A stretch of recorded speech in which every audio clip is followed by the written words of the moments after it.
আপনাদের মসজিদে যখন মাগরিবের সময় হয়, আজান দেওয়া হয়, মনে করেন 5 মিনিট পরে জামাতের জন্য যখন দাঁড়ায়, মুয়াজ্জিন সাহেব যখন ইকামত দেন, ইকামত যখন শেষ হয়ে যায়, বলেন তো ইকামত শেষ হওয়ার কয় মিনিট পরে ইমাম তাকবীরে তাহরিমা দেয়? কয় মিনিট পর? সাথে সাথে দেয়। বলে সর্বসাকুল্য হয়তো 1 সেকেন্ড বিলম্ব হতে পারে। বলে ইকামতের পরে তাকবীরে তাহরিমা, এই দুইটা জিনিসের মধ্যে সময় যতটুকু, বলে দুনিয়ার হায়াতটাকেও ততটুক মনে করো, কারণ তোমার আজানও হয়ে গেছে, ইকামত হয়ে গেছে, শুধু নামাজটা শুরু হতে বাকি। বলে ইকামত শেষ, তাকবীরে তাহরিমা, এর মধ্যে যতটুকু সময় তুমি দুনিয়ার হায়াতটাকে ওই রকম মনে করো। তুমি মনে করো যে আমার তো আজান ইকামত হয়ে গেছে, নামাজ হইতে বাকি। এই চিন্তা যদি রাখো, দেখা যাবে যে এই দুনিয়ার হায়াত অতি সামান্য মনে হবে। তাহলে সন্তানের অন্যতম করণীয় বিষয় হলো আজান ইকামত। ডান কানে আজান, বাম কানে ইকামত। এরপরে দেখেন, আধুনিক কিছু বিষয়ের কারণে অনেক কিছু আমরা জানতে পারি।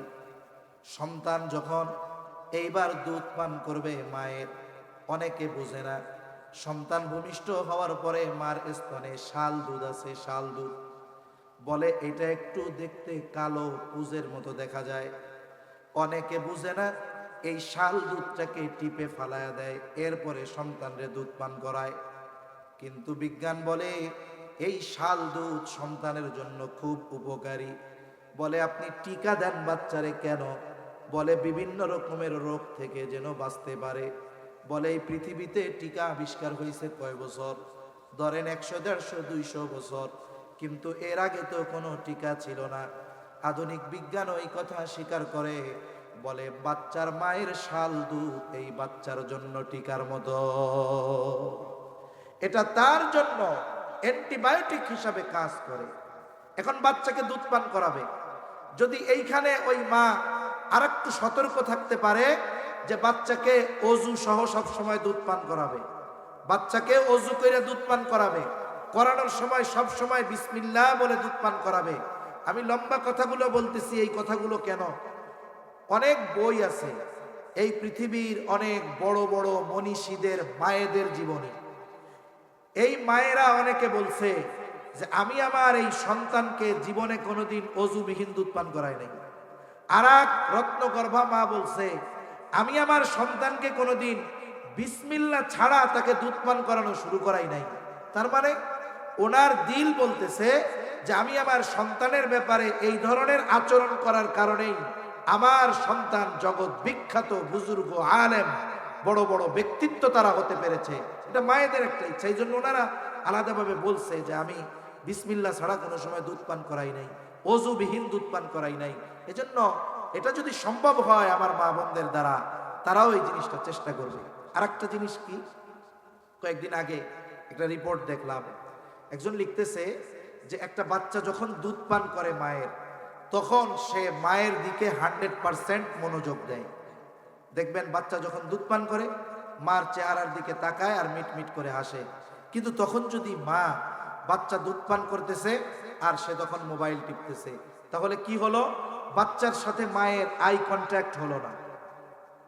এই সময় বাচ্চা তার মায়ের দিকে 100% মনোযোগ দেয়। এই জন্য দুধ পান করানোর সময় মায়ের উচিত সন্তানের চোখে চোখ রাখা, এবং ওই সময় মা সন্তানকে যা বলবে, যা পড়ে শোনাবে, সন্তানের ওই বিষয়টা দ্রুততার সাথে আয়ত্তে নিয়ে নিতে পারবে। এজন্য দুধ পান করানোর সময় এই বিষয়গুলো খেয়াল রাখা দরকার। এরপরে সন্তান সব দিন যখন বয়স হবে, বলে সন্তানের মাথার চুলগুলো মুন্ডায়া দিবে। চুলের ওজন পরিমাণ স্বর্ণ অথবা রৌপ্য অথবা উভয়টার যে কোনো একটার সমপরিমাণ মূল্য সাদকা করে দিবে। সপ্তম দিন আর একটা কাজ, সন্তানের জন্য আকিকা করবে। আকিকা, ছেলে যদি হয় 2টা ছাগল দিয়ে, মেয়ে যদি হয় 1টা ছাগল দিয়ে। কোন দিন করবে? বলে সপ্তম দিন, না পারলে 14তম দিন, না পারলে 21তম দিন। এখন একজনের ছেলে হয়েছে, দুইটা দিয়া আকিকা দেওয়ার মতো সামর্থ্য তার নাই, এই জন্য বিলম্ব করার কোনো সুযোগ নাই, একটা দিয়েই যথা সময়ে আকিকা দিয়ে দিবে। কিন্তু আফসোস, আমাদের সমাজের অনেক মানুষ দেখা যায় সামর্থ্য থাকার পরেও ইচ্ছা করে আকিকা দেওয়ার ক্ষেত্রে বিলম্ব করে, বলে ঠিক আছে আগামী কোরবানির সাথে দিয়া দিব। কোরবানির সাথে আকিকা দেওয়া জায়েজ, যারা আবার বলে না জায়েজ, দেওয়া যাবে না, এরা অতিরঞ্জিত করে। কোরবানির সাথে আকিকা দেওয়া জায়েজ, কিন্তু আপনার যদি সুন্নাহ অনুযায়ী আমল করার সুযোগ থাকে, এটা বাদ দিয়ে আপনি জায়েজের দিকে কেন যাবেন? আপনি সুন্নাহ অনুযায়ী আমলটা করে ফেলেন। আবার কতজন মাঝে মধ্যে মাসালা জিজ্ঞাসা করে ফোন দিয়া, কই হুজুর একটা মাসালা জানতে হবে, হুজুর কি হয়েছে, কোন কি হয়েছে? কই হুজুর আকিকা দিতে চাই, কুরবানির সাথে আকিকা দিলে হবে? আমি বললাম যে দিলে তো হবে, কিন্তু সময় মতো দিয়ে দেওয়া ভালো। কই হুজুর দুঃখের কথা আর কইেন না, আমার আকিকা আমি দিব, এখন আমার নাতি বুতা হয়ে গেছে, আমার ওই নাতির আকিকা দিতে যাব, মা বাইচা আছে, এখন মা ও কয় তোরটাও সাথে দিয়ে দিস, তার মানে ওনার আকিকাও দেওয়া হয় নাই। এরকমও কত মা বাবা ইচ্ছাকৃতভাবে বিলম্ব করে, এটা উচিত নয়। আকিকার সাথে সন্তানের অনেক কিছু ঝুলন্ত থাকে, এজন্য যথাসময়ে সন্তানের আকিকা দিয়ে দিন। এরপরে সপ্তম দিন আকিকার সাথে সাথে সন্তানের বিষয়ে আর একটা বিষয় খেয়াল রাখতে হবে, সুন্দর একটা নাম তার রাখতে হবে। সুন্দর একটা নাম বলে যেই নামটা তার ধর্মীয় পরিচয় বহন করবে। আমাদের অভ্যাস হইল সুন্দর নামটা লুকায় রাখে, আর যেই নামটার মধ্যে কোনো পরিচয় পাওয়া যায় না, ওই নামটাকে ডাকনাম হিসাবে সাব্যস্ত করে। যেমন নাম রাখবে কি, বলে সাইফুল ইসলাম টনি, শফিউর রহমান জনি, এরকম নাম আছে না নাই? এই ধরনের ডাক নাম, এটা মুসলিমেরও আছে অমুসলিমেরও আছে, অন্যান্য ধর্মের মানুষের মধ্যেও আছে। তার মানে এই নামগুলোর স্পেসিফিক কোনো ধর্মীয় পরিচয় নেই, এগুলো নাস্তিক মার্কা নাম। এজন্য ডাক নামটা হওয়া দরকার এমন যে ডাক দিলেই ওই নামের দ্বারা তার ধর্মীয় পরিচয় যেন পাওয়া যায়। হাদিসের মধ্যে আসছে, নবীজি বলেন আল্লাহ তাআলার কাছে সবচাইতে প্রিয় নাম আবদুল্লাহ আর আবদুর রহমান। এলাকায় আব্দুল্লাহ বেশি আর আব্দুর রহমান বেশি, অসুবিধা নাই। আল্লাহ তাআলার গুণবাচক অনেক নাম আছে, ওই নামগুলোর সাথে আবদুন যোগ করে নাম রেখে দেন। আবদুস সামাদ, আবদুল মালিক, আবদুল খালেক, আবদুর রাজ্জাক। সুন্দর না নামগুলো? এখন অনেকে রাখছে, বাপ রাখছে আব্দুর রহমান বা আব্দুর রাজ্জাক, আব্দুস সামাদ, আব্দুল মালিক, আব্দুল হালিম, কত সুন্দর সুন্দর নাম। এখন ডাকার ক্ষেত্রে কয়দিন পরে প্রথমে আব্দুন বাদ দেয়, ওরে সরাসরি ডাকে ও রাজ্জাক, ও মালিক। যাক, তাও তো একটা সহনীয় পর্যায়ে আছে। কিন্তু কিছু কিছু এলাকায় আছে এই নামটারেও তেড়া বেঁকা করে ডাকবে, কি বলবে, ও মালিককে, ও খালেককে। আছে না নাই এরকম? মনে রাখবেন, কারণ নামকে এইভাবে ব্যঙ্গাত্মক করে ডাকার অনুমতি ইসলাম দেয় নাই। এজন্য প্রত্যেকের নাম সুন্দর রাখতে হবে এবং তাকে সুন্দর নামে ওইভাবেই ডাকতে হবে। এরপরে সন্তান যখন একটু বড় হবে, বুজুর্গানে দিন বলেন, যখন তার জবান ফোটা শুরু হবে, 8 মাস 9 মাস বয়স, সন্তান এখন জবান দিয়ে কথা বলে। আরে ওই সময়টা তো মা ওই সন্তানকে বারবার বলে, বলো মা মা মা। আব্বু আইসা বলে, বলো আব্বু আব্বু আব্বু। বুজুর্গানে দিন বলেন, বাচ্চার জবান দিয়ে প্রথম আল্লাহ শব্দটা উচ্চারণের চেষ্টা করতে হবে। আপনি বাচ্চার সামনে বারবার বলেন আল্লাহ আল্লাহ, তাহলে দেখবেন ওই বাচ্চাটার জবানে প্রথম বুলি ফুটে উঠবে আল্লাহ। আমাদেরকে যখন ছোট বাচ্চা 1 বছর বয়স বা তার কম, সে যখন অনিচ্ছায় তার মুখ দিয়ে আব্বু বের হয়ে যায়, আম্মু বের হয়ে যায়, যখন আব্বু শুনে মানুষের কাছে আনন্দের সাথে বলে আমার বাচ্চাটা আমারে আব্বু ডাকছে, কত খুশি হয়। আর আমি আপনি যদি বাচ্চাকে আল্লাহ আল্লাহ শোনাই, আর ওই বাচ্চার জবান দিয়ে যদি আল্লাহ শব্দটা বের হয়, আব্বু ডাক শুনে আমি আপনি যেমন খুশি হই, ওই বাচ্চাকে যদি আল্লাহ আল্লাহ শেখাই, ওর জবান দিয়ে যদি সর্বপ্রথম শব্দটা আল্লাহ বের হয়, আশা করা যায় আরশে আজিমের মালিক খুশি হয়ে যাবে। পিতামাতা সন্তানের কাছে, ছেলের কাছে হক প্রাপ্য হয় তখন, বলে সন্তান বালেগ হয় যখন। একটা সন্তান প্রাপ্তবয়স্ক হওয়ার আগে, বালেগ হওয়ার আগে আপনি তার উপরে কোনো কিছু চাপিয়ে দিতে পারবেন না। তার মানে তার কাছ থেকে হক পাওয়ার জন্য আপনার দীর্ঘ একটা সময় অপেক্ষা করা লাগবে। কিন্তু একটা সন্তান তার পিতার কাছে হক পায় কখন? একটি প্রসিদ্ধ ঘটনা আছে যে এক লোক খলিফাতুল মুসলিমিন হযরত ওমর রাদিয়াল্লাহু তাআলা আনহুর কাছে গিয়ে তার সন্তানের ব্যাপারে অভিযোগ দিয়েছে যে খলিফাতুল মুসলিমিন, আমার সন্তান আমার হক আদায় করে না। হযরত ওমর রাদিয়াল্লাহু তাআলা আনহু তাকে ধরছে, কি ব্যাপার, তুমি তোমার পিতার হক আদায় করো না কেন? ছেলেটা প্রশ্নের জবাব দেওয়ার আগে খলিফাতুল মুসলিমিনকে বলতেছে, খলিফাতুল মুসলিমিন, এ কথা বলার আগে আপনার কাছে আমার একটা জিনিস জানার আছে।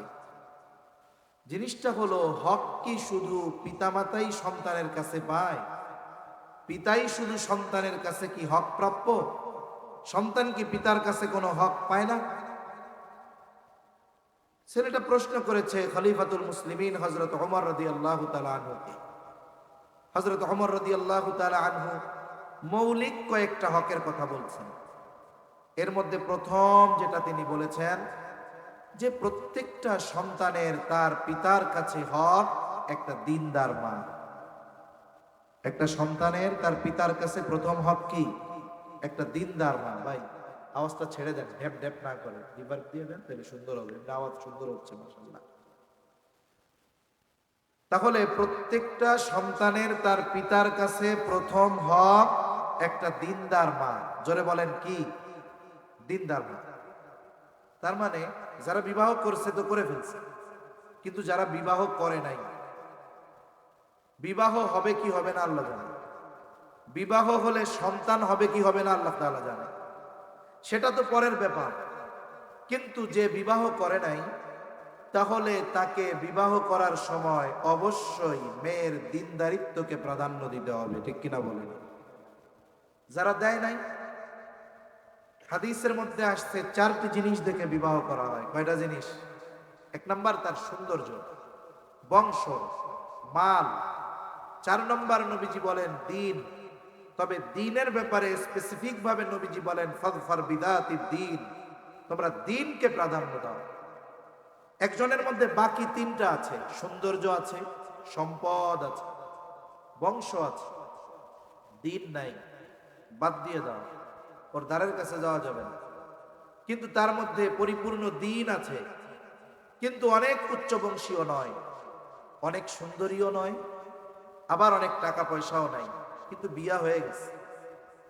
একটু সবর যদি করা যায় তাহলে কি হতে পারে? বলে আল্লাহ তাআলা হয়তো ওই দিনদার কালো গরিব মেয়েটার গর্ভে আল্লাহ এমন সন্তান দান করবে যেই সন্তান পিতামাতার চক্ষু শীতলকরণের কারণ হবে, ঠিক কিনা বলেন? আরেকটা জিনিস হলো, বিবাহের আগে স্বাভাবিকভাবে সবাই চামড়ার সৌন্দর্যকে প্রাধান্য দেয় বেশি। এখন বংশ জাতপাত খুব কম দেখে। যারা একটু বুড়া হয়ে গেছে, মুরব্বী, ওনারা এখনো বংশের ব্যাপারে চিন্তা করে। কিন্তু এখনকার তরুণ প্রজন্মের যারা, এরা সবচাইতে প্রাধান্য দেয় বেশি চেহারা, মানে চেহারার সৌন্দর্য। এরপরে মাল সম্পদ থাকলে আর একটু ভালো। কিন্তু বাস্তবতা হলো, একটা মানুষ বিবাহের আগে চেহারার সৌন্দর্যকে প্রাধান্য দেয় ঠিক, কিন্তু বিবাহের পরে চেহারার সৌন্দর্যের চাইতে চারিত্রিক সৌন্দর্যের দাম তার কাছে বেশি হয়ে যায়। এজন্য একটা সমীকরণ দেখলাম পত্রিকায় বেশ আগে, যে বিবাহ বিচ্ছেদ যা হয়, এই বিবাহ বিচ্ছেদের ক্ষেত্রে প্রায় 80% মেয়ে যারা, তারা দেখতে সুন্দরী। কারণ কি? সে তার চেহারার সৌন্দর্যকে অগ্রাধিকার দেয় বেশি। চারিত্রিক সৌন্দর্য তার মধ্যে না থাকার কারণে স্বামীর সাথে সে সংসার করতে পারে না।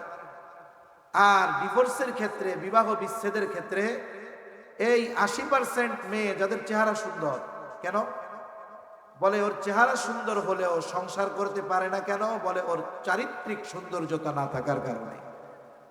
এজন্য খোঁজ নিয়ে দেখবেন অনেক ধরনের সেলিব্রিটিদের যখন বিবাহ হয়, অনেক সুন্দর চেহারার সেলিব্রিটি, তার বিবাহ হয় খুব ধুমধাম করে, পত্রিকার হেডলাইন থাকে, কোটি টাকার কাবিন থাকে। লাস্টে কি হয়, 1 বছরের মাথায় আমরা খবরের পত্রিকায় জানতে পারি ওনাদের 6 মাস আগেই ডিভোর্স হয়ে গেছে। হয় কি হয় না? কেন হয় বলেন তো? কারণ বিবাহের আগে ওই চেহারার সৌন্দর্যের অগ্রাধিকার ছিল, কিন্তু আসল সৌন্দর্য হলো চরিত্রের মধ্যে। এটা প্রকাশিত পায় পারিবারিক জীবনে এসে, তখন আর চেহারার সৌন্দর্যের কোনো মূল্যায়ন থাকে না। চারিত্রিক অসৌন্দর্যতাকে সামনে রেখে ওই সুন্দর চেহারার নারীকেও তখন আর ঘরে রাখে না, বিবাহ বিচ্ছেদ হয়ে যায়। এজন্য বিবাহের ক্ষেত্রে দিনদারিত্বকে প্রাধান্য দেওয়া দরকার। এরপরে যদি বাকি 3টা থাকে তাহলে ভালোর উপরে ভালো, কিন্তু দিন যদি না থাকে, বাকি 3টা যদি থাকে, তাহলে পারিবারিক জীবনে পস্তাতে হবে আশা করা যায়, সাথে সাথে সন্তানের প্রথম হক নষ্ট করা হবে। এখন বিবাহ হলো, আল্লাহ তাআলা মায়ের গর্ভে সন্তান দিলেন। যখন একটা মহিলার গর্ভে সন্তান আসে, এই সন্তান আসার পরে মহিলার জন্য কিছু করণীয় বিষয় আছে। কারণ আধুনিক সায়েন্স বলতেছে, চিকিৎসা বিজ্ঞান বলতেছে যে একটা সন্তান মায়ের পেটে যখন থাকে, মায়ের চিন্তা, মায়ের কথা, সব কিছুর প্রভাব ওই পেটের বাচ্চার মধ্যে পড়ে। সুবহানাল্লাহ। দেখেন, যখন আমরা মায়ের রেহেমে পৌঁছাইছিলাম, আমরা কি ছিলাম? আরে কতটুকু পানি ছিলাম ওটা তো দেখাও দুরস্কর ছিল। ওই 1 ফোঁটা একটু পানি মায়ের রেহেমে পৌঁছিয়ে গেল। আল্লাহ তাআলা প্রসেসিং এর মাধ্যমে 120 দিনের প্রসেসের পরে, লম্বা কথা আমি সংক্ষেপে বলতেছি, 120 দিনের প্রসেসের পরে আল্লাহ তাআলা একটা মাংসের টুকরা আমাদেরকে বানিয়েছেন। মায়ের পেটের ভিতরে 120 দিনের মাথায় আমরা ছিলাম একটা মাংসের টুকরা। এই মাংসের টুকরাটা ছিল মরা। কি ছিল? জোরে বলেন। মরা। মরা। 120 দিন পর আল্লাহ তাআলা ওই মায়ের গর্ভে একজন ফেরেশতাকে আল্লাহ তাআলা পাঠিয়ে দেন। ফেরেশতা কি করে? এই যে মাংসের টুকরা, ওইটার মধ্যে আল্লাহ তাআলার নির্দেশে রূহ ফুঁকে দেয়। কি ফুঁকে দেয়? রূহ। এখন মরা মাংসের টুকরাটা প্রাণ ফিরে পায়, জান পায়, জান। এখন কি হলো? এই মরা মাংসের টুকরাটা প্রাণ পাওয়ার পরে মা অনুভব করতে পারে যে আমার পেটের বাচ্চাটা নড়াচড়া করতেছে।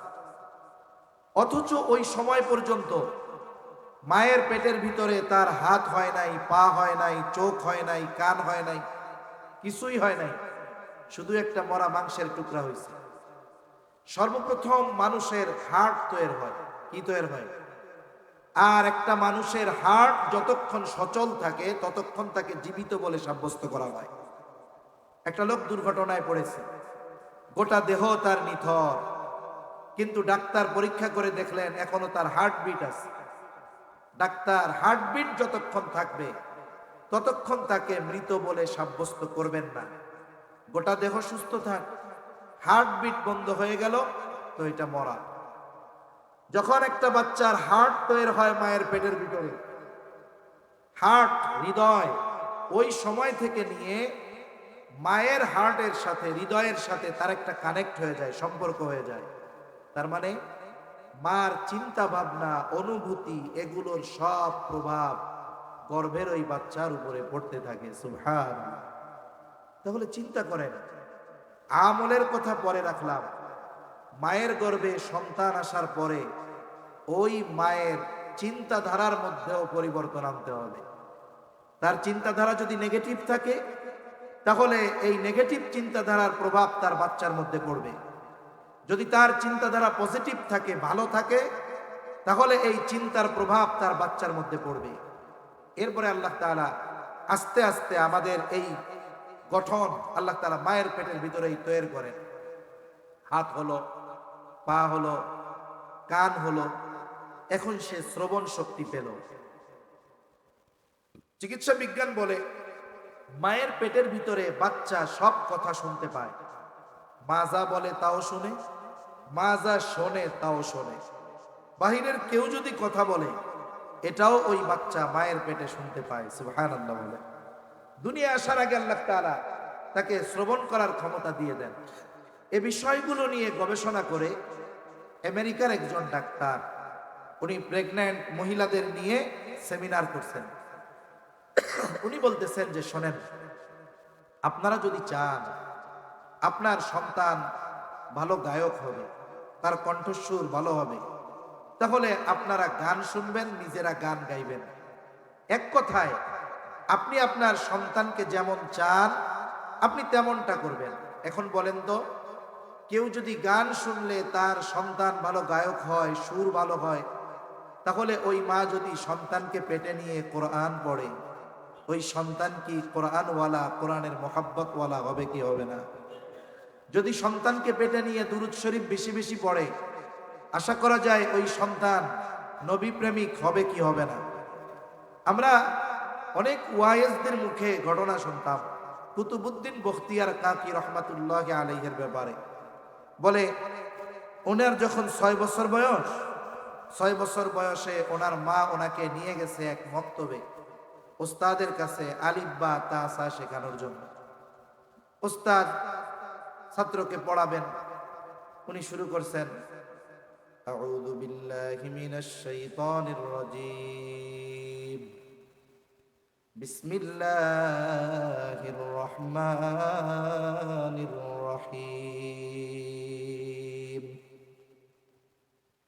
কুতুবউদ্দিন বখতিয়ার কাকি রহমাতুল্লাহি আলাইহি পড়েন আউযু বিল্লাহি মিনাশ শাইতানির রাজীম, বিসমিল্লাহির রহমানির রহিম। ছোট বাচ্চা এরপরে তিলাওয়াত শুরু করে দিয়েছে সূরা ফাতিহা, সূরা বাকারা, সূরা আলে ইমরান, সূরা নিসা, মায়েদা, এভাবে একাধারে পড়তে পড়তে 18 পারায় গিয়ে পড়া শেষ করেছে। ওস্তাদ মাকে উদ্দেশ্য করে বলে, আপনি আপনার সন্তানকে এনেছেন আলিফ বা তা সা শেখানোর জন্য, আপনার ছেলে দেখি 18 পারা আমাকে শোনায় দিল, আপনি কি হাফেজা? এইবার কুতুবউদ্দিন বখতিয়ার কাকির মা বলে, না, আমি পূর্ণাঙ্গ কোরআন হিফজ করতে পারি নাই, তবে 18 পারা হিফজ করেছি, এরপরে আমার বিবাহ হয়ে গেছে। বলে, আপনি কি আপনার সন্তানকে কোরআন পড়া শিখিয়েছেন নাকি? বলে, না। কি করছেন? বলে, আমি তাকে শিখাই নাই, তবে আমি তাকে কোরআন শুনিয়েছি। বলে, আমার এই সন্তান যখন আমার গর্ভে এসেছে, দুনিয়ায় আসার আগ পর্যন্ত আমি যে কত শতবার এই সন্তানকে পেটে রেখে 18 পারা তিলাওয়াত করেছি, এর কোনো হিসাব নাই। ব্যতিক্রম হলো এই জামানার, যখন কোন মায়ের গর্ভে সন্তান আসে, আগের মতো সে নড়াচড়া করতে পারবে না, বাহিরে যেতে পারবে না, ডাক্তার রেস্টে থাকতে বলেছে। এইবার কি করে? স্বামীর কাছে বলে, স্বামী, আমি তো 8-9 মাস জেলখানায় থাকবো, গৃহবন্দির মতো, একাকী সময় কাটানো আমার জন্য বড় কঠিন। এক কাজ করেন, এখন আমার একটা আপনি টাচ ফোন কিনা দেন। স্বামীও চিন্তা করে, হ্যাঁ, কথাটা তো খারাপ হয় নাই, কিনা দেই। এখন বলে, টাচ ফোন দিয়া কি করব? এটা তো মরা, যদি ইন্টারনেট না থাকে, একটা ইন্টারনেটের সিম কিনে দেন। এইবার একটা ইন্টারনেটের সিম কিনে দিল। কিছুদিন পর পর খালি এমবি রিসার্চ করা লাগে। এইবার স্বামীকে বলে, স্বামী, অনেক টাকাই তো খরচ হয়, মাঝে মধ্যে এমবির জন্য আপনারে রাত্রে ফোন দেওয়া লাগে, সব বাদ দিয়া আমাকে হাই স্পিড ওয়াইফাই লাইন লাগায় দেন, মাসে মাসে বিল দিব, আনলিমিটেড ইন্টারনেট চালাবো। দেখা যাবে আনলিমিটেড ইন্টারনেট পেয়ে ওই মহিলা এইবার গান শুনে, নাটক দেখে, সিনেমা দেখে, আর এই দেখার চিন্তার পূর্ণ প্রভাব তার গর্ভের বাচ্চার উপরে গিয়ে পড়ে। কুতুবউদ্দিন বখতিয়ার কাকির মা বলে, আমি আমার সন্তান পেটে নিয়ে কতবার যে এই 18 পারা তিলাওয়াত করেছি তার কোনো হিসাব নাই।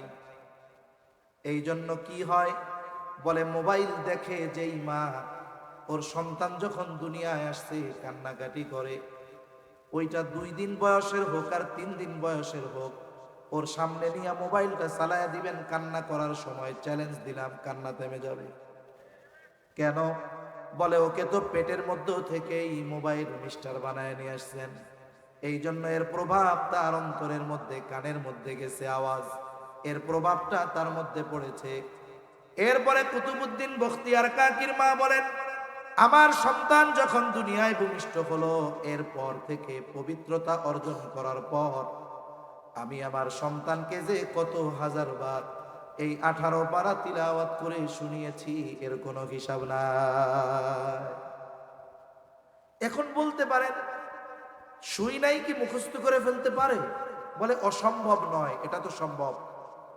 এই ডিজিটাল জামানার কথা আমার মনে হয় ইন্টারনেটে সার্চ দিতে পাওয়া যাবে। সম্ভবত আলজেরিয়ার একটা বাচ্চা আছে, মায়ের কোলের মধ্যে হাফ প্যান্ট পরা, ছোট বাচ্চা, 3-3.5 বছর বয়স।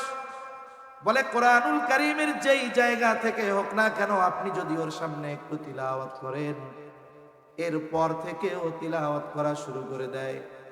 বলে বয়স 3 বছর, 3.5 বছর, এই আধুনিক জামানায় যদি এমন সন্তানের জন্ম হতে পারে, কুতুবউদ্দিন বখতিয়ার কাকির মা সাধারণ মায়েদের মতো মা নয়। ওই কুতুবউদ্দিন বখতিয়ার কাকি মায়ের তিলাওয়াত শুনে শুনে 18 পারার হাফেজ হয়ে যাবে, এটা অসম্ভব কোনো কিছু নয়।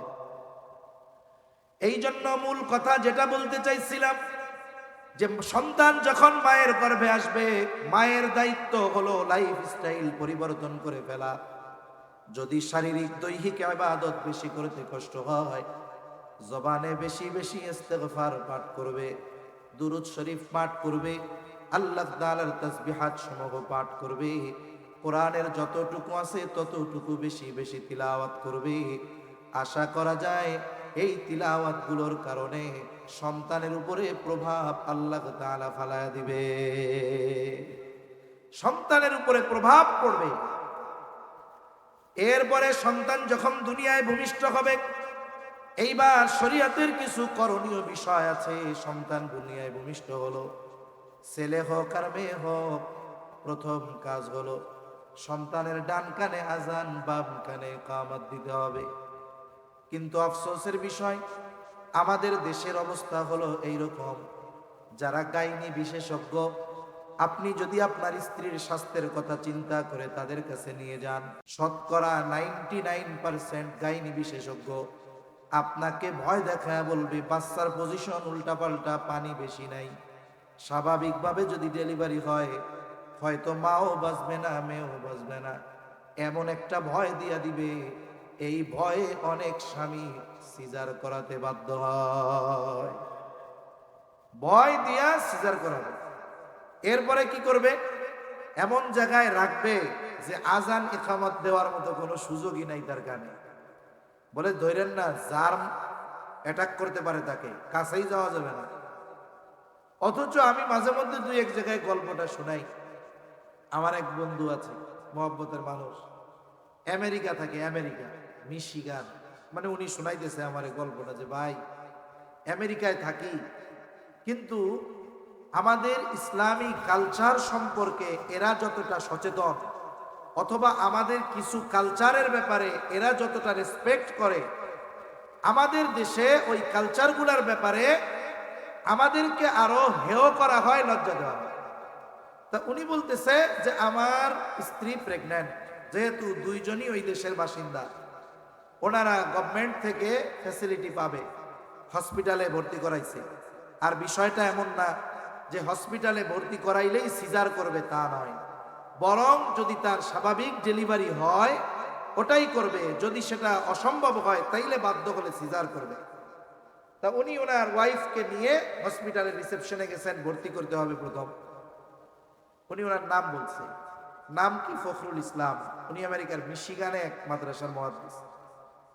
এখন যিনি রিসিপশনে, তিনি বলতেছেন হ্যাঁ আপনাকে ওই ওয়ার্ডে দেওয়া হবে। তা উনি চিন্তা করছেন যে আমি নিজের থেকেই বলবো যে আমার ওয়াইফ পর্দা করে, আমাদেরকে এমন জায়গায় দিবেন যেখানে কোনো পুরুষ নেই, এ টু জেড সব মহিলা। তা উনি বলতেছেন যে আমার কিছু বলা লাগে নাই, আমি যখন আমার নামটা বলেছি, আমার নাম ফখরুল ইসলাম, সাথে সাথে আমার ওয়াইফের বেড এমন ওয়ার্ডে দেওয়া হয়েছে যেই জায়গায় ক্লিনার থেকে নিয়ে ডাক্তার সবাই হলো মহিলা। এইবার আমার ওয়াইফকে ওইখানে দেওয়া হলো, অপারেশন থিয়েটারে নেওয়া হবে। এইবার যখন বেদনা উঠেছে, ব্যথা উঠেছে, প্রসব বেদনা, তাকে অপারেশন থিয়েটারে নেওয়া হবে। ওই জায়গায় যদি স্বাভাবিকভাবে ডেলিভারি হয়ে যাবে, যদি কোনো জটিল কিছু হয়, সিজার করতে যদি বাধ্য হয় তাহলে সিজার করবে। এইবার উনি যেহেতু স্বামী, এই জন্য ওনাকে ওখানে থাকার অনুমতি দেওয়া হলো। উনি একটা চেয়ার নিয়ে অপারেশন থিয়েটারের বাহিরে বসে আছেন। বলতেছে ভাই, হঠাৎ করে আমি দেখলাম একজন আফ্রিকান কালো মানুষ ওই হসপিটালেই চাকরি করে, সে এসে অপারেশন থিয়েটারের দরজার কাছে দাঁড়িয়ে টোকা দেয়, দাঁড়িয়ে আছে। উনি বলতেছে আমি চিন্তা করলাম কি ব্যাপার, এখানে তো কোনো পুরুষ নাই, আমি শুধু স্বামী, সেই জন্য আমার থাকার অনুমতি। এই বেটা আবার কে? বলে আমার একটু সন্দেহ হইল, আমি তাকে গিয়ে ধরলাম, কি ব্যাপার তুমি এখানে কি চাও? বলে আমাকে এখান থেকে ফোন দিয়ে আসতে বলা হয়েছে। বলে কেন? বলে আমাকে রিসিপশন থেকে জানিয়েছে যে এইখানে একজন মুসলিমের সন্তান ভূমিষ্ঠ হয়েছে। এই হসপিটালে যত মুসলমান সন্তান জন্ম নেয়, সব মুসলমান সন্তানদের কানে আজান এবং ইকামত দেওয়ার দায়িত্ব কর্তৃপক্ষ আমাকে দিয়েছে। এটা কোন দেশের? আফগানিস্তানের গল্প? আমেরিকা। একটা জিনিস চিন্তা করেন, উনি বলতেছে আমার কাছে যে ভাই চিন্তা করেন যে আমার ধর্মে একটা বাচ্চা ভূমিষ্ঠ হওয়ার পরে কি কি করণীয় আছে, এইটা ওদের জানা, আমার বলা লাগে নাই। ওরা নিজেরাই ব্যবস্থাপনা করে রেখেছে যে সন্তান জন্ম নিবে মুসলমানদের, আজান ইকামত দেওয়া লাগে। এই দায়িত্বের জন্য এই ছেলেটাকে নিযুক্ত করে দিছে যে যত মুসলমানের সন্তান হবে আজান ইকামত দেওয়ার দায়িত্ব তোমার, হসপিটাল কর্তৃপক্ষ। কিন্তু আমাদের দেশে কি হয়, মনে করেন বাচ্চা হইছে নানির বাড়ি অথবা হসপিটালে, রাত 2টা 2:30টার সময় বাচ্চা হইছে, বাচ্চার বাপ আছে মনে করেন সৌদি আরব। এখন যখন ছেলে হইছে সবাই খুশি না? বাচ্চা হইছে, ছেলে হোক আর মেয়ে হোক, খুশির ঠেলায় বাচ্চার নানি ফোন দিছে বাচ্চার বাপ রে রাত 2টার সময়, শুনছনি বাজার কি হইছে? কয় তোমার তো একটা ছেলে হইছে। রাত বাজে কয়টা? 2টা। বাপ তো খুশি। রাত 2টার সময় ফোন দিয়েছে মসজিদের মধ্যে মুয়াজ্জিনের কাছে। কোন তো বাংলাদেশে রাত 2টা 3টার সময় ইমাম মুয়াজ্জিনরে ফোন দাওয়াত খাইতে দেয় না। 2 কারণে দেয়। কয় কারণে? এক কারণ হইল কেউ মরলে দাওয়াত দেয়, ফোন দেয় যে তাড়াতাড়ি ঘরের থেকে বাইর করেন, আমাকে ঘুমাইতেছে না। ঠিক কিনা বলেন? দ্বিতীয় কারণ কি? ধরা পড়ছে বিয়েটা পড়াইতে হইবে, হুজুর পড়াই দিয়া যান। বিশেষ করে এই 2 কারণে মধ্যরাতে ইমাম মুয়াজ্জিনরে ফোন দেয়। মুয়াজ্জিনের কাছে যখন ফোন দিছে, মুয়াজ্জিন ফোন ধইরাই বলে ভাই মরছে কে? ধরু মিয়া, কেউ মরে নাই, আমার একটা পোলা হইছে। তা কি করতাম? মাইকে একটু আজান দিয়ে দেন। এখন যদি ও মাইকে আজান দেয়, ওর পিটানির অভাব হবে নাকি? অজ্ঞতা কত বেশি! বাচ্চা হলো কোথায়, খবর দেয় কোথায়, আজান দিতে বলে কোথায়। আবার অনেক জায়গায় আমিও দেখছি বাচ্চা হইছে এক জায়গায়, বাহিরে জোরে জোরে আজান দেয় না, বলে ছেলে হোক আর মেয়ে হোক তার ডান কানে আজান, বাম কানে ইকামত, আস্তে আস্তে শব্দগুলো তার কর্ণকুহরে পৌঁছিয়ে দিতে হবে। ওইখানে কোনো পুরুষ নাই, মেয়েরাই প্রয়োজনে এই শব্দগুলো তার ডান এবং বাম কানে উচ্চারণ করবে। বলে জন্ম হওয়ার সাথে সাথে ডান কানে আজান আর বাম কানে ইকামত কেন দিবে? বুজুর্গানে দিন কয়েকটা কথা বলেন। এর 1 নম্বর বিষয়, বলে ও যখন দুনিয়ার জগতে আসার আগে ছিল আলমে বতন, মায়ের পেটের মধ্যে এক জগতে, ওই জগতে এই রকম অবস্থার মধ্যে সে ছিল না। সে নতুন এক জগতে যখন পদার্পণ করলো, এই জগতে আসার পর দুনিয়ার কোনো আওয়াজ তার কানে যাওয়ার আগে আল্লাহ তাআলার বড়ত্বের আওয়াজ তার কানে পৌঁছিয়ে দিতে হবে। দুনিয়ার কোনো আওয়াজ তার কানে যাওয়ার আগেই তার ডান কানে আজান, বাম কানে ইকামত দিয়ে দিবা। এর মধ্যে আর একটা জিনিস খুবই শিক্ষণীয় বিষয় আছে। এই যে জানাজার নামাজের প্রদর্শনী আমরা দেখলাম, একদিন আমাকে আপনাকেও এইরকম খাটে শোয়া দেওয়া হবে। জানাজার নামাজে আজানও নাই, ইকামতও নাই। ওইখানে নামাজ ইমাম সাহেব দাঁড়ায়া একবারে তাকবীর বলে শুরু করে দেয়, বলে দেখেন জানাজার নামাজে আজান ইকামত নাই কেন? বলে এটা তো হয়ে গেছে। কোন সময়? বলে দুনিয়ায় যখন ভূমিষ্ঠ হলাম, ডান কানে আজান আর বাম কানে ইকামত দেওয়া হয়ে গেছে। বুজুর্গানে দিন বলেন আরো একটা বিষয় এখানে আছে, এটা জীবনের জন্য বড় একটা শিক্ষা। আমরা দুনিয়ার হায়াতটাকে অনেক লম্বা মনে করি, 60-70 বছর হায়াত অনেক লম্বা মনে করি। আপনাদের মসজিদে যখন মাগরিবের সময় হয়, আজান দেওয়া হয়, মনে করেন 5 মিনিট পরে জামাতের জন্য যখন দাঁড়ায়, মুয়াজ্জিন সাহেব যখন ইকামত দেন, ইকামত যখন শেষ হয়ে যায়, বলেন তো ইকামত শেষ হওয়ার কয় মিনিট পরে ইমাম তাকবীরে তাহরিমা দেয়? কয় মিনিট পর? সাথে সাথে দেয়। বলে সর্বসাকুল্য হয়তো 1 সেকেন্ড বিলম্ব হতে পারে।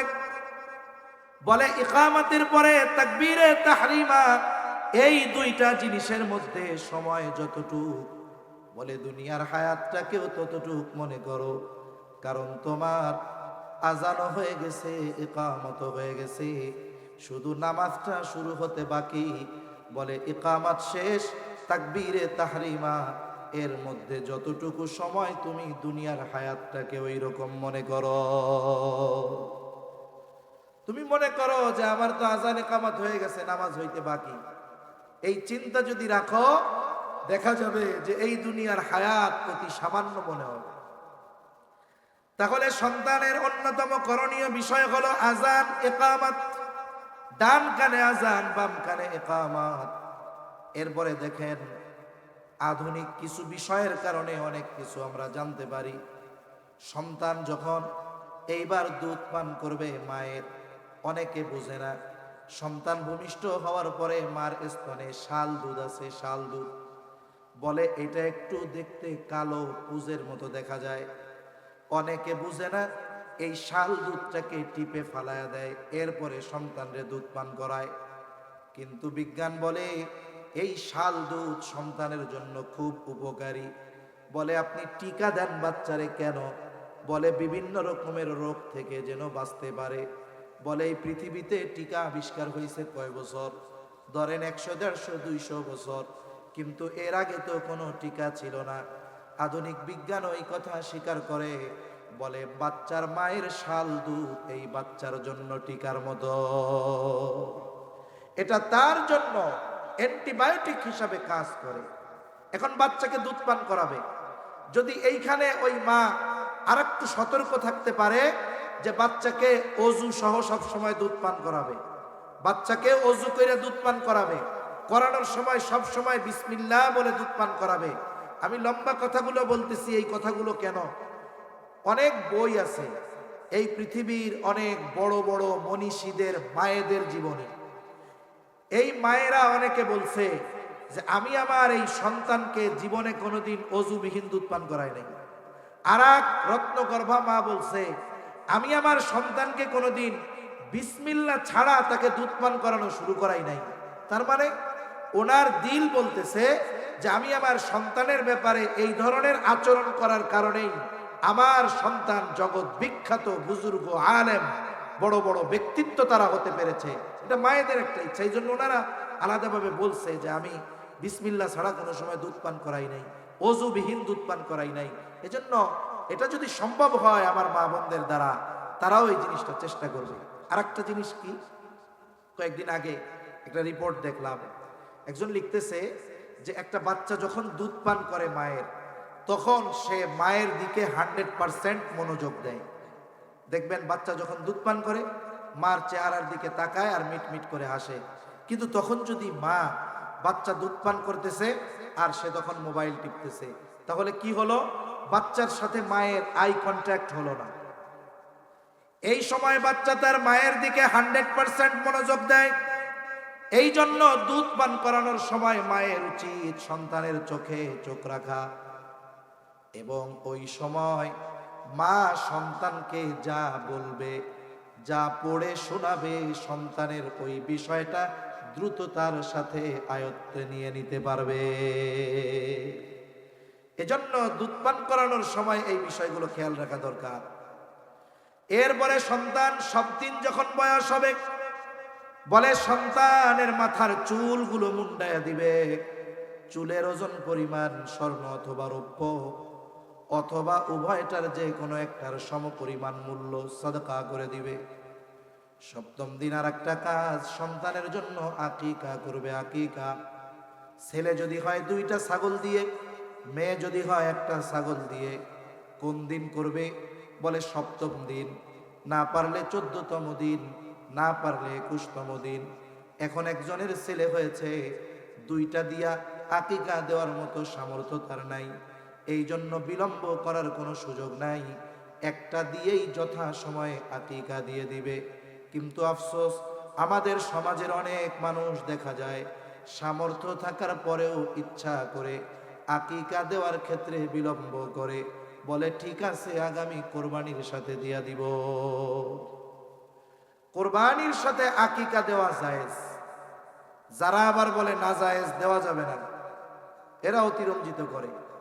কোরবানির সাথে আকিকা দেওয়া জায়েজ, কিন্তু আপনার যদি সুন্নাহ অনুযায়ী আমল করার সুযোগ থাকে, এটা বাদ দিয়ে আপনি জায়েজের দিকে কেন যাবেন?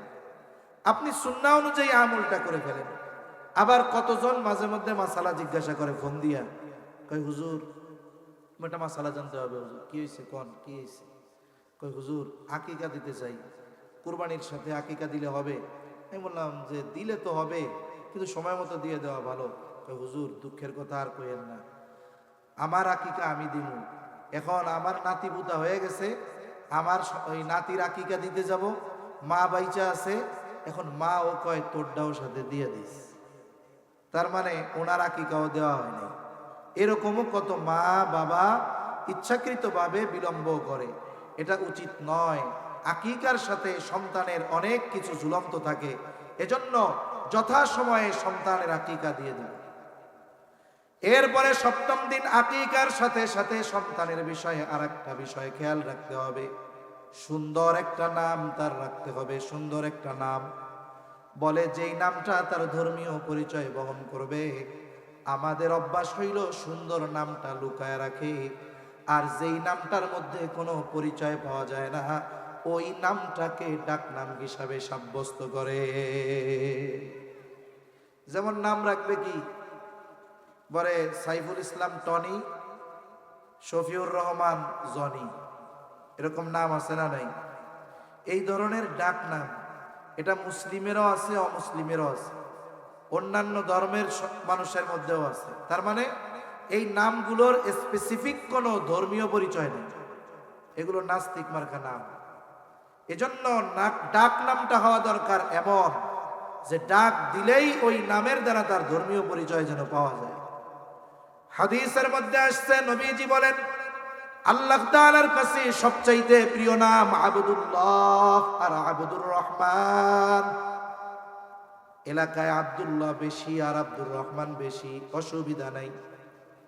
আল্লাহ তাআলার গুণবাচক অনেক নাম আছে, ওই নামগুলোর সাথে আবদুন যোগ করে নাম রেখে দেন।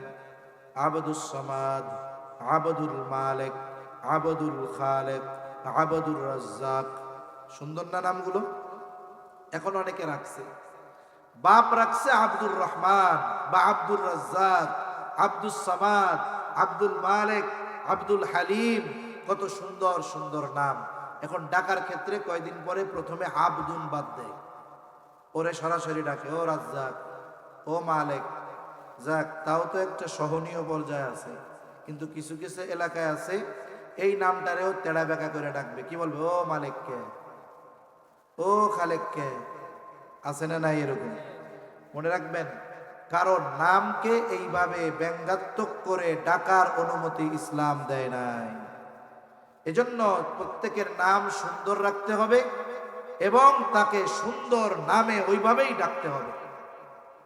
এরপরে সন্তান যখন একটু বড় হবে, বুজুর্গানে দিন বলেন, যখন তার জবান ফোটা শুরু হবে, 8 মাস 9 মাস বয়স, সন্তান এখন জবান দিয়ে কথা বলে। আরে ওই সময়টা তো মা ওই সন্তানকে বারবার বলে, বলো মা মা মা। আব্বু আইসা বলে, বলো আব্বু আব্বু আব্বু। বুজুর্গানে দিন বলেন, বাচ্চার জবান দিয়ে প্রথম আল্লাহ শব্দটা উচ্চারণের চেষ্টা করতে হবে। আপনি বাচ্চার সামনে বারবার বলেন আল্লাহ আল্লাহ, তাহলে দেখবেন ওই বাচ্চাটার জবানে প্রথম বুলি ফুটে উঠবে আল্লাহ। আমাদেরকে যখন ছোট বাচ্চা 1 বছর বয়স বা তার কম, সে যখন অনিচ্ছায় তার মুখ দিয়ে আব্বু বের হয়ে যায়, আম্মু বের হয়ে যায়, যখন আব্বু শুনে মানুষের কাছে আনন্দের সাথে বলে আমার বাচ্চাটা আমারে আব্বু ডাকছে, কত খুশি হয়। আর আমি আপনি যদি বাচ্চাকে আল্লাহ আল্লাহ শোনাই আর ওই বাচ্চার জবান দিয়ে যদি আল্লাহ শব্দটা বের হয়, আব্বু ডাক শুনে আমি আপনি যেমন খুশি হই, ওই বাচ্চাকে যদি আল্লাহ আল্লাহ শেখাই, ওর জবান দিয়ে যদি সর্বপ্রথম শব্দটা আল্লাহ বের হয়, আশা করা যায় আরশে আজিমের মালিক খুশি হয়ে যাবে। এজন্য বাচ্চার জবান দিয়ে যেন প্রথম কথা আল্লাহ বের হয়, এই চেষ্টা আমরা করব, বলেন ইনশাআল্লাহ। এরপরে আমি মোটা মোটা হকগুলো শুধু বলতেছি আর কি। এরপরে বাচ্চা যখন বড় হবে, তার প্রথম শিক্ষা হবে কোরআনী শিক্ষা। তাকে সর্বপ্রথম কোরআনের সাথে জুড়ায় দিতে হবে, কোরআনী শিক্ষায় শিক্ষিত করতে হবে। মনে রাখবেন, অনেকে বলে যে একটা হলো জাগতিক শিক্ষা আর একটা হলো পরকালীন শিক্ষা। এই কথা বলার দ্বারা এই কোরআন সুন্নাহর শিক্ষাকে শুধুমাত্র আখিরাতের জন্য সাব্যস্ত করা হয়। তার মানে বোঝানো হয় কি, যে কোরআন হাদিস শিখে দুনিয়ায় চলা যায় না, নাউজুবিল্লাহ বলে। অথচ ইসলামকে পূর্ণাঙ্গ জীবন ব্যবস্থা হিসাবে ঘোষণা করেছেন কে? এই দুনিয়ায় চলার জন্য একটা মানুষের যা দরকার, রাষ্ট্রীয় পর্যায়ে যা দরকার, ব্যক্তিগত পর্যায়ে যা দরকার, সামাজিক পর্যায়ে যা দরকার, রাজনৈতিক অর্থনৈতিক পর্যায়ে যা দরকার, সব কিছুর সমাধান ইসলামের মধ্যে আছে না নাই? এ দুনিয়ায় তো উচিত ছিল শুধুমাত্র কেবলমাত্র একমাত্র শিক্ষা ব্যবস্থা হওয়ার দরকার ছিল কোরআন সুন্নাহর শিক্ষা ব্যবস্থা। তাহলে এ দুনিয়ায় অরাজকতা, অনৈতিকতা, খুন, দুর্নীতি, অন্যের সম্পদ মেরে খাওয়া, এগুলো কিছুই হতো না। গোটা পৃথিবীতে শান্তির সুবাতাস বইতো, ঠিক কিনা বলেন? এজন্য সন্তানকে প্রথমে শিক্ষা দিতে হবে কোরআনের শিক্ষা। যদি কোরআনের শিক্ষা না দেওয়া হয়, সন্তানকে সম্পদ বানানো সম্ভব নয়। সন্তানকে প্রকৃত মানবিক গুণ অর্জন করানো কোরআন সুন্নাহর শিক্ষাবিহীন কখনোই সম্ভব নয়। এজন্য সন্তানকে প্রথমে কোরআনের শিক্ষা শিখাতে হবে। এই যে দেখছেন, এটা তারা একটা প্রদর্শনী দিয়েছে, কিন্তু বাস্তবতা এরকম। আপনার সন্তানকে আপনি ডাক্তার, ইঞ্জিনিয়ার, উকিল, ব্যারিস্টার বানানোর ইচ্ছা, বানাবেন, অসুবিধা নাই তো। কিন্তু আপনি আপনার সন্তানকে তো আগে মুসলমান বানাতে হবে, ঠিক কিনা বলেন? ওই রকম জানাজার তাকবীর দিলে সে যদি রুকুতে চলে যায়, তাহলে বিপদ না? আপনার সন্তানকে তো কমপক্ষে জানাজা পড়ানোর যোগ্যতা অর্জন করতে পারে, এতটুকু কমপক্ষে শেখাতে হবে। আপনি ডাক্তার, ইঞ্জিনিয়ার তো আমাদেরও দরকার, আমাদের দরকার। কেন দরকার না? কারণ একজন ডাক্তার যদি দিনদার হয়, তাহলে ওই ডাক্তারের দ্বারা সাধারণ মানুষ বেশি উপকৃত হবে। একজন ইঞ্জিনিয়ার যদি দিনদার হয়, সে আপনার এলাকার মসজিদ, মাদ্রাসা, ধর্মীয় স্থাপনাগুলোর ডিজাইন ফ্রি করে দিবে, ঠিক কিনা বলেন? এগুলো দরকার। তবে আমাদের দিনদার ডাক্তার দরকার। এমন ডাক্তার দরকার না যেই ডাক্তার ডায়াগনস্টিক সেন্টারের সাথে চুক্তি কইরাই বসছে যে টেনশন কইরেন না, পেটে ব্যথার রুগী আসলেও 10,000-এর কম টেস্ট হবে না, আপনার কোনো চিন্তা নাই। আছে না নাই? আপনি যাবেন, কিছু রোগ নাই আপনারে দেখবেন 20টা টেস্ট দিয়ে রাখছে, আবার বলবো ওই জায়গা থেকে করাবেন, নাহলে ভালো হয় না। আছে না নাই? এগুলো ডাক্তার না, এগুলো হলো ডাকাত। এগুলো কি জোরে বলেন? ডাকাত। আমরা তো এইরকম ডাকাত ডাক্তার চাই না, দিনদার ডাক্তার চাই। তাহলে দিনদার ডাক্তার যদি প্রয়োজন হয়, তাহলে অবশ্যই তাকে দিন আগে শেখাতে হবে। আপনি এই ধরনের মাদ্রাসা, নুরানি মাদ্রাসাগুলায় ক্লাস 3 পর্যন্ত পড়ান না। আপনার কি হবে জানেন? 3 পর্যন্ত যদি একটা ছেলে পড়ে, সে কতটুক শেখে? বলে কমপক্ষে একটা মুসলমানের জন্য যতটুকু ইলমে দিন শেখা ফরজ, ক্লাস 3 পর্যন্ত নুরানিতে পড়লে মোটামুটি এই ফরজ পরিমাণ ইলমে দিন সে অর্জন করে ফেলে। সুবহান। বছর বয়স থেকে পড়বে। আপনার ছেলে তো প্রাইমারি যেতে যায় 6 বছর বয়সে, আমাদের এইখানে 4 বছর বয়সে যাওয়া শুরু করবে। প্রাইমারিতে 1 2 তে বই পড়ে 2টা, আমাদের এইখানে 4 বছর বয়স থেকেই পড়বে 6টা। সাধারণ জ্ঞান শিখতে পারবে, ইংরেজি আলাদাভাবে শিখতে পারবে। 5 বছর বয়স থেকেই ইংরেজিতে পটপট কইরা কথা বলবে। এই লোক যখন দিছে, মানুষেরা মক্তব থেকে সন্তানদেরকে এনে পৌঁছায়া দিছে কিন্ডারগার্টেনে। মক্তব খালি, মক্তব কি খালি। এদেশের উলামায়ে কেরাম মানুষের ভালো চায়, কল্যাণ চায়, কিন্তু মানুষ বোঝে তবে পরে। কল্যাণ যে চায় এটা বুঝে মানুষ, কিন্তু বুঝে পরে। এদেশে একটা তথ্য দেখলাম, 50,000-এর উপরে এনজিও আছে, মানে সুদে টাকা দেওয়া বাটি আর কি। 50,000-এর উপরে এনজিও আছে। স্বাধীনতা পরবর্তীকালীন সময় যখন এদেশে এনজিওরা আসতে চেয়েছিল, ওই সময়ের উলামায়ে কেরাম যারা ছিলেন, তারা বলেছিলেন যে আমরা রক্ত দিয়ে এই দেশ স্বাধীন করেছি, এই দেশ যদি আবার গড়তে হয় আমরাই গড়ব। কিন্তু কি দেখা গেল? তারা এসে প্রলোভন দিছে যে আপনাদের চিকিৎসা দরকার, খাদ্য দরকার, বাসস্থান দরকার, এগুলোর ব্যবস্থা আমরা করে দিব। উলামায়ে কেরাম তাদের দুর্বিসন্ধি ধরতে পেরেছিলেন, নিষেধ করেছিলেন, বাধা দিয়েছিলেন। ওই সময়ের মানুষ উলামায়ে কেরামের বিরুদ্ধে গিয়া বলে হুজুররা আমাকে ভালো চায় না। এরপরে কি হইল? আজকে পত্রিকায়ও খবর আসে মাঝে মধ্যে যে এনজিও গুলো মানুষের কল্যাণ করা তো বহুদূর, উপকার করা তো বহুদূর, উপকারের নামে সুদের উপরে টাকা দিয়ে যখন ওই প্রত্যন্ত অঞ্চলের ওই দরিদ্র মহিলা সুদের কিস্তি দিতে পারে না, তখন তার পরনের কাপড় খুলে পর্যন্ত নিয়ে যাওয়া হয়। তাহলে এই সতর্কতা উলামায়ে কেরাম আগেই করছিল, আমরা মানি নাই।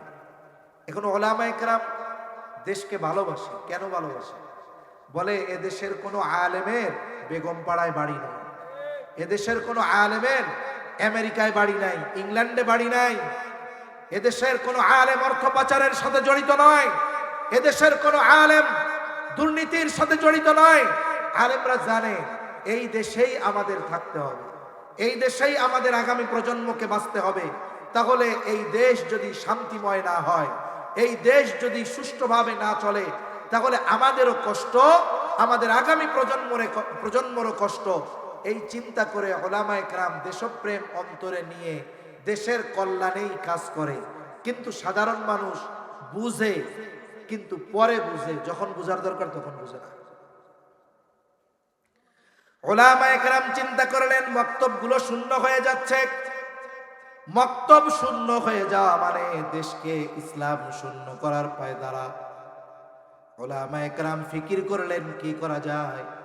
ফিকির করে এক পদ্ধতির আবিষ্কার করলেন, নাম দিলেন নুরানি পদ্ধতি। বলে নাম যেমন নুরানি, কামও তেমন নুরানি। এইবার ছোট বাচ্চারা কিন্ডারগার্টেনের বদলে চলে আসলো নুরানি মাদ্রাসায়, যেখানে বাংলাও শেখায়, অঙ্কও শেখায়, ইংরেজিও শেখায়, সাথে সাথে আরবিও শেখানো হয়। এক কথায় একজন মুসলমান হিসাবে যা দরকার তাও শেখানো হয়, জাগতিক যেই জ্ঞান তাকে তাও শেখানো হয়। আর এক একটা ছোট বাচ্চার হাতের লেখা কত সুন্দর। অনেক স্কুল কলেজের মাস্টার্স, বিসিএস কমপ্লিট করা লোকের লেখাও এত সুন্দর হয় না, ঠিক কিনা বলেন? এই নুরানি মক্তবগুলো, মাদ্রাসাগুলো এত ব্যাপক আকারে সাড়া ফেললো যে গত সরকারের সময় একজন শিক্ষামন্ত্রী ছিলেন, ইসকনের প্রোডাক্ট চিনেননি তারে আপনারা?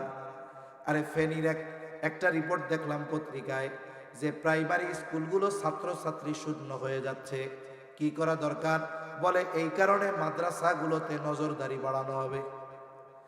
খালি হয়ে যাচ্ছে স্কুল, নজরদারি বাড়াবে কোন জায়গায়? মাদ্রাসায়। এই দুনিয়ায় কিছু লোক আছে, এদের অভ্যাস কি জানেন? বাহিরে গ্যাঞ্জাম করছে, বাড়ির বাইরে কি করছে? এক জায়গায় ঝগড়া করছে, মারামারি করছে, পিটানি খাইয়া আইছে। এখন এই বীর পুরুষ বাহিরে পিটানি খাইয়া আইসা ঘরে আইসা বউরে পিঠায়। আছে না এরকম কিছু বীর পুরুষ? উনি খাইছে মায়ের আর এক জায়গায়, আইসা ঘরে আইসা বউ পিটাইয়া উনি বাহাদুরি দেখাইতেছে। এরে কি আপনারা বীর পুরুষ বলবেন না কাপুরুষ বলবেন?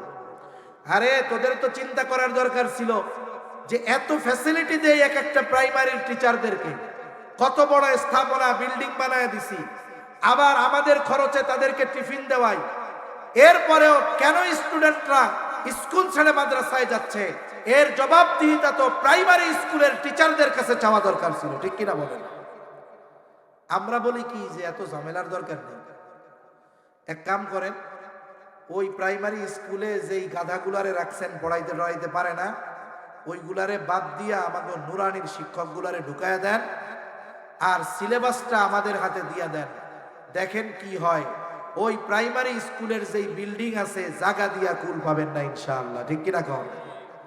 আর যেই মানুষগুলো বুঝে যে আমার সন্তানকে মানুষে পরিণত করতে হবে, এই ধরনের মানুষ জাগতিক শিক্ষায় শিক্ষিত হলেও এই মানুষগুলো তাদের সন্তানকে দ্বীনি শিক্ষায় শিক্ষিত করে, ঠিক কিনা বলে? আমার এক বন্ধু ছিল, এরা 3 ভাই মাদারীনগর থেকে ভাড়ে গেছে। এখন ওনার বাবা ছিলেন মতিঝিল আইডিয়াল কলেজের ইংরেজি শিক্ষক। উনি ওনার 3 সন্তানরেই দিছে মাদারীনগর মাদ্রাসায়। মতিঝিল আইডিয়ালে ভর্তি হওয়া এটা মোটামুটি এভারেস্ট জয় করার মতো। উনি শিক্ষক হিসাবে ওনার ফ্যাসিলিটি ছিল, উনি ওনার বাচ্চাদেরকে কোটায় ভর্তি করে দিতে পারতেন। এখন ওনার বন্ধুরা বলে, আপনি আসলে একটা বলদ মানুষ, এত সুযোগ থাকার পরেও আপনি আপনার একটা বাচ্চারেও আপনি স্কুলে দিলেন না। মতিঝিল আইডিয়ালে যদি পড়াইতেন, দেশের শীর্ষস্থানীয় একটা স্কুল, আপনার সুযোগ থাকার পরেও আপনি দিলেন না, 3টারই মৌলবি বানাইলেন। আপনি একটা বলদ। কয় না ভাই, আমি চালাক, এই জন্য আমার পোলা একটা রেও স্কুলে দেই নাই। অনেক জায়গায় অনেক আজিব আজিব বিষয়। নুরানি মাদ্রাসার প্রভাব কত। মানিকগঞ্জে এক জায়গায় প্রোগ্রামিং স্কুল আর নুরানি মাদ্রাসা পাশাপাশি, স্কুলের মাঠেই মাহফিল। তা আমি আবার জিজ্ঞাসা করতেছি ওনারে যে কি ভাই, নুরানি মাদ্রাসার সাথে স্কুলের সাথে কন্টেস্ট লাগে না? তাই হুজুর আমাকে সমস্যা নেই। বলি কেন? বলে এই স্কুলে 12 জন না 13 জন শিক্ষক শিক্ষিকা, তাদের সবগুলোর গোলামান আমাকে মাদ্রাসায় পড়ে। তাহলে দেখেন নুরানির প্রভাবটা কি। একটা ছোট বাচ্চা ছোট থেকেই আদব শিখে, তার মানে এই দ্বীনি শিক্ষায় শিক্ষিত হওয়ার কারণে তার মধ্যে দ্বীন ঢুকে যায়। আলেম হওয়া জরুরি না, মুসলমান হওয়া জরুরি। সন্তানকে যদি দ্বীন না শেখান, ও ডাক্তার ইঞ্জিনিয়ার হবে কিন্তু মুসলমান হতে পারবে না। এজন্য সন্তানের অন্যতম হক এই সন্তানকে কোরআনের শিক্ষায় শিক্ষিত করা। লম্বা হয়ে যাচ্ছে কথা। এরপরে সন্তান যখন বড় হবে, বলে 7 বছর বয়স নামাজের জন্য আদেশ করবে, 10 বছর বয়স হইলে নামাজ না পড়লে প্রহার করবে। 7 বছর বয়সে আপনি যদি সন্তানকে নামাজের জন্য আদেশ করতে চান, তার মানে এর আগের থেকেই তাকে নামাজ শেখানোর দরকার আছে না নাই? একটু চিন্তা করেন, বাচ্চাটা যদি মাদ্রাসায় দিয়ে দেন, 7 বছর বয়সে নামাজের আদেশ করা লাগবে না, তাকিদ দেওয়া লাগবে না, ওই বাচ্চাটা তো 6 বছর বয়সে পাক্কা নামাজি হয়ে যাবে। বরং অনেক সময় ওই ধরনের ছোট বাচ্চাদের নামাজের হালত দেখে আমাদের লজ্জা লাগে। আরে এই ছোট বাচ্চা যেমনে নামাজ পড়তেছে, এইরকম যদি নামাজ পড়তে পারতাম আমারও ভালো লাগতো। মাঝে মাঝে অনেক মাদ্রাসার রাতের সিসি ক্যামেরার ভিডিও অনলাইনে ছাড়া হয়। রাত গভীর 3টা, 2:30, 2টা বাজে, ছোট নাবালক মাসুম বাচ্চা, বয়স 6 বছর 7 বছর বয়স হবে, ও প্রস্রাব করার জন্য উঠছে, আইসা আবার চলে আসছে, আবার কি মনে কইরা আবার ওযুখানার মধ্যে গেছে। শীতের রাত, ওই 7 বছরের বাচ্চা 6 বছরের বাচ্চা সুন্দর মতো ঠান্ডা পানি দিয়ে ওযু করে 2-4 রাকাত তাহাজ্জুদ পড়ে আল্লাহর কাছে দোয়া করতেছে। চিন্তা করে দেখেন, আপনি আপনার 14-15 বছরের বাচ্চাটাকে পায়ে ধরে মসজিদে নিতে পারেন না, কিন্তু এই মাদ্রাসাগুলোর 7 বছরের বাচ্চা গভীর রজনীতে উঠে তাহাজ্জুদ পড়ে আল্লাহ তাআলার কাছে কান্নাকাটি করে, বলে এই সন্তান যখন বড় হবে ও অন্যায় করবে, অপরাধ করবে, এটা কখনোই হতে পারে না। যেইটা আপনি চেষ্টা করতেছেন ওইটা মাদ্রাসায় অলরেডি হয়ে গেছে।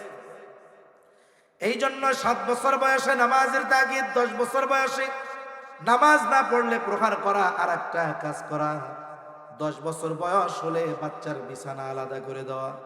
অনেক ফ্যামিলিতে দেখা যায় 12-13 বছরের বাচ্চা এখনো মায়ের কাছে ঘুমায়, 12-13 বছরের মেয়ে এখনো বাবার কাছে ঘুমায়। মনে রাখবেন, ইসলাম যেটা বলে এটার মধ্যে যৌক্তিকতা আছে এবং এটার মধ্যে অবশ্যই কল্যাণ আছে। এই জন্য সন্তান যখন বড় হওয়া শুরু হবে, আস্তে আস্তে আগের থেকেই তার বিছানাটা আলাদা করে দেওয়ার চেষ্টা করতে হবে। আর একটা সমাজ, আমাদের সমাজে আর একটা সমস্যা আছে, অনেক সময় অনেক ছোট বাচ্চাকে মসজিদে যদি আনা হয়, মসজিদ কমিটি রাগ হয়ে যায়, গরম হয়ে যায়, ধমক দেয়, আছে না নাই?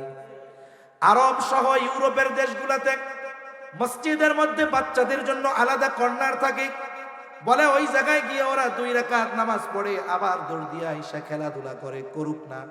নাবালক মাসুম বাচ্চা, ওই বাচ্চাটা যদি মসজিদকে নিরাপদ জায়গা মনে না করতে পারে, এটা তো ভালো না। আবার একেবারে গেদাটা নিয়ে আসলে হবে না, কমপক্ষে যেটা তার ওজনের কথা বলতে পারে, কথা বললে শুনে, এই ধরনের ছোট বাচ্চা আপনি মসজিদে আনেন। আপনি আস্তে আস্তে বুঝান, আরে ছোট বাচ্চা একটু মসজিদে দৌড়াদৌড়ি করতে পারে, স্বাভাবিক বিষয়। দেখা গেল একটু আওয়াজ করলো, সালাম ফেরানোর পরে সভাপতি কেশিয়ার একেবারে ঘুইরা এমন ভাবে চোখ দুইটারে বড় করে তাকায়, মনে হয় যেনি বাচ্চা আর বাচ্চার বাপ রে খাইয়াই ফেলবে। এই কে নিয়ে আসছে রে বাচ্চা? শান্তি নাই মসজিদে, খুশু নষ্ট হয়। আমি যদি ওনারে বলি, বাংলাদেশে যদি জেহাদ লাগে, জেহাদ শুরু হয়, যুদ্ধ লাইগা যায়, একটা দেশ যা শুরু করছে, লাইগাও তো যেতে পারে, ঠিক কিনা বলেন? যদি লাইগাই যায়, জেহাদের ময়দানে কি নামাজ মাপ নাকি? আগে তো যুদ্ধ ডাল তলোয়ার দিয়া হইতো, এখন তো আর তা দিয়া হবে না। এখন বোম একটা ফালাইছে, আপনি নামাজের মধ্যে আছেন, আপনার খুশু যদি এতই দুর্বল হয়, বাচ্চার আওয়াজে খুশু নষ্ট হইলে বোমা ফালাইলে কি হবে? তো ওজু ছুইটা যাইব গা। এখন দেখেন, বাচ্চা আসছে, চিৎকার করছে, আপনি বাচ্চাটারে ডাক দেন। আপনার যদি বয়সে নাতির মতো হয়, বলেন যে দাদু, মসজিদ আল্লাহর ঘর, এখানে জোরে কথা কয় না, ঠিক আছে? দেখবেন ও বলবে ঠিক আছে ঠিক আছে, ঠিক কিনা বলেন? বাচ্চাদেরকে এইভাবে শেখাতে হয়, জোর করে শেখানো যাবে না। আপনারা বাচ্চারা মসজিদে আসে না, ছোট বাচ্চা, মসজিদ কমিটি অধিকাংশ জায়গায় চিন্তা করে মসজিদের অবকাঠামোগত উন্নয়ন করার চিন্তা বেশি। তাদের চিন্তা হলো এসি ওই মসজিদে 5টা, আমাদের লাগাইতে হবে 6টা, ওই জায়গায় 10 টন, দুর্বড়া আমরা লাগাবো 15 টন। কিন্তু মসজিদ কমিটির মূল কাজ ছিল যে মসজিদে মুসল্লি কেমনে বাড়ানো যায়, আমার ইমাম যিনি আছেন তার যেন পারিপার্শ্বিক কোনো চিন্তা না থাকে, এই জন্য তাকে একটা যথাযথ যতটুকু প্রয়োজন ততটুকু পরিমাণ স্যালারি বা সম্মানী দেওয়া। কিন্তু আমাদের দেশে এই কাজগুলোর ব্যাপারে মসজিদ কমিটি খুব কার্পণ্যতা করে, গর্বের সাথে বলে এত লাখ দিয়া কোটি দিয়া মার্বেল লাগাইছি। মসজিদের ইমাম সাহেবের ওজিফা কত? কয় 12,000। আবার ওই যে ছোট বাচ্চারাই তো বলছে যে হ্যাঁ হুজুর আপনাকে টাকায় বরকত আছে। কথা সত্য, মতলব খারাপ। কথা সত্য, মতলবটা খারাপ। আপনি তো গর্ব করবেন যে ওই মসজিদে 15 টন, আমরা লাগাইছি 20 টন। আপনি যা বলবেন, এই মিয়া তোমার মসজিদের ইমামরে ওজিফা দেও কত? ও যদি কয় 30,000, আপনি আজকে এসে করবেন ধুর বেটা আমার মসজিদের ইমামরে দিব 40,000। হওয়ার দরকার ছিল এটা, এটা হয় না। জিজ্ঞাসা করবেন, ভাই তোমার মসজিদে ফজরের নামাজে কয় কাতার হয়?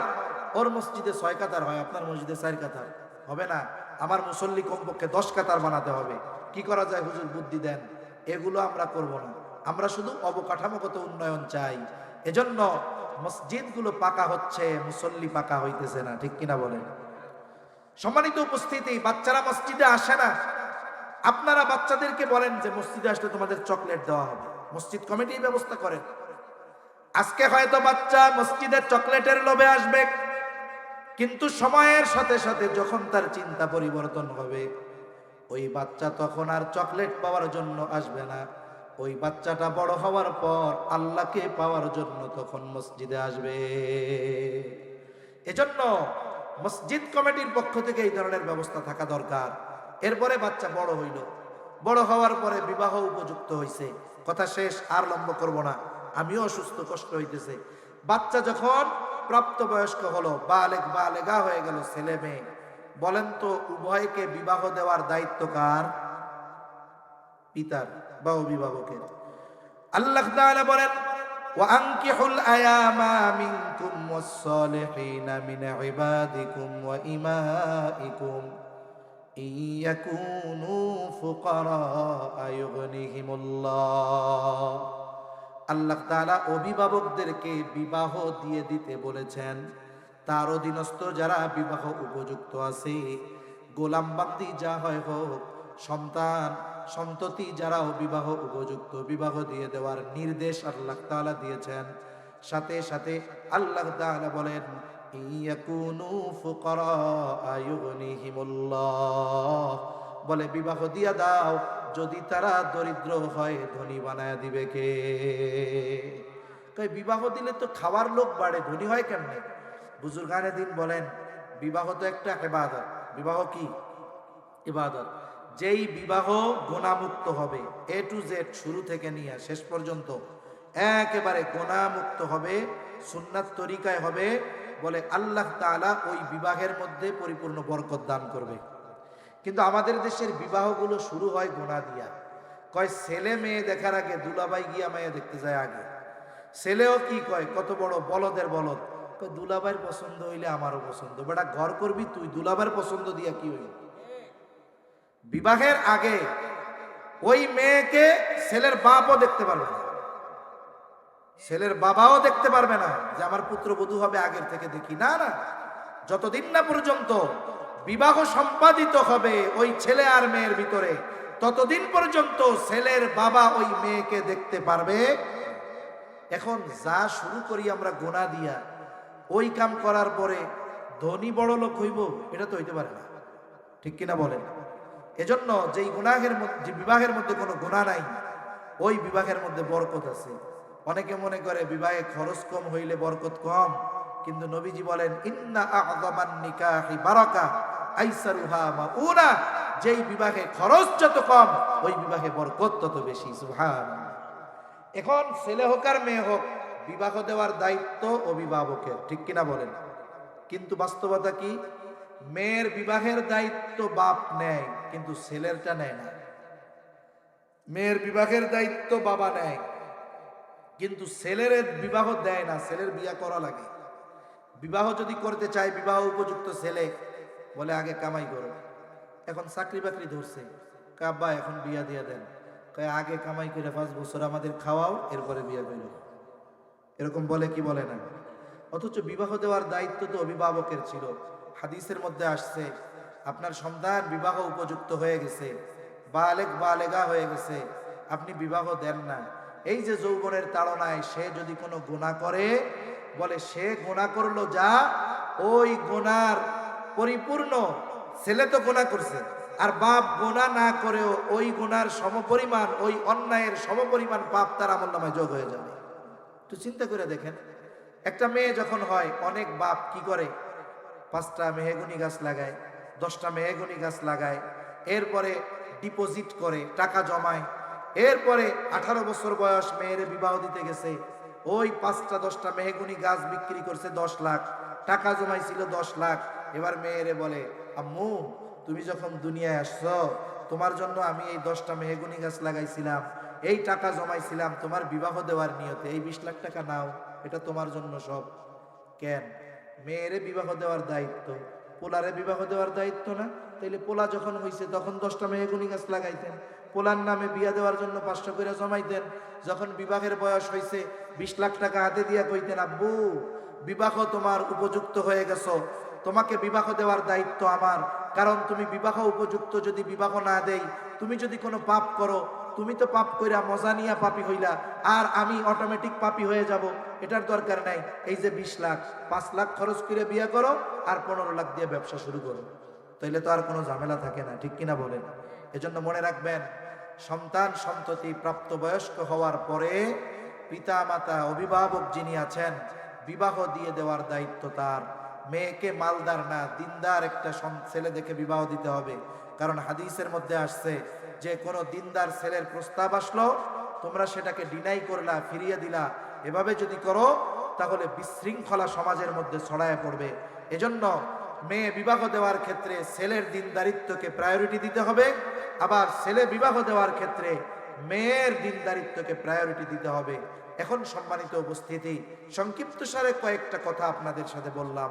আমরা যদি আমাদের সন্তানদের ব্যাপারে এই ধরনের কেয়ার নিতে পারি, এই কাজগুলো করতে পারি, আমার দিল বলে এই সন্তানটা যদি অনেক টাকার মালিকও না হয়, এ সন্তানটা যদি রিক্সাওয়ালা হয়, এ সন্তানটা যদি অটোওয়ালা হয়, আপনি তাকে দিন শিখিয়েছেন, এই কারণে ওর কষ্ট হবে, কিন্তু ও মা বাবাকে বৃদ্ধাশ্রমে পাঠাবে না। ঠিক কিনা বলেন?